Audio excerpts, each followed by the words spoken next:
ఇక ఈరోజు అనగా 19వ తేదీ మార్చి నెల 2024 మంగళవారం. ఇక మొలకల్చెరువు టమాటా మార్కెట్కు సంబంధించిన దిగుమతి మరియు ధరల వివరాలు ఈ వీడియోలో అయితే తెలుసుకుందాము. మనకు మొలకల్చెరువు టమాటా మార్కెట్లో అయితే కేవలం 22 కిలోల బాక్సులు మాత్రమే ఉంటాయి.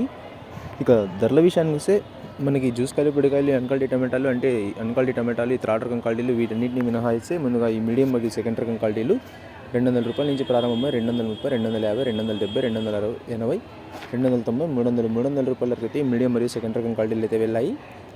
200 రూపాయల నుంచి ప్రారంభమై 300 రూపాయల వరకు అయితే మీడియం మరియు సెకండ్ రకం క్వాలిటీలు అయితే వెళ్ళాయి. ఇక ఈ నెంబర్ 1 క్వాలిటీలు అలాగే సూపర్ ఫైన్ టాప్ క్వాలిటీల విషయానికి వస్తే 300 రూపాయల దగ్గర నుంచి ప్రారంభమై 320, 330, 350, 380, అక్కడక్కడ మాత్రమే 400 రూపాయల వరకు అయితే వాళ్ళ మొలకల్చెరువు టమాటా మార్కెట్లో టాప్ అయితే వేశారు. 300 రూపాయల నుంచి ప్రారంభమై 400 రూపాయల వరకు అయితే వాళ్ళ మొలకల్చెరువు టమాటా మార్కెట్లో టాప్ అయితే వేశారు. దిగుమతులు అయితే పెద్దగా మార్పు లేదు, ఇంచుమించు నిన్నట్లాగానే వచ్చింది. ఇక ఇవ్వండి వాళ్ళ మొలకల్చెరువు టమాటా మార్కెట్కు సంబంధించిన దిగుమతి మరియు ధరల వివరాలు. ఇన్ఫర్మేషన్ నచ్చినట్లయితే లైక్ చేయండి, షేర్ చేయండి. మన ఛానల్ని కొత్తగా చూస్తున్నట్లయితే ప్లీజ్ సబ్స్క్రైబ్ చేసుకోండి. Thanks for watching this video.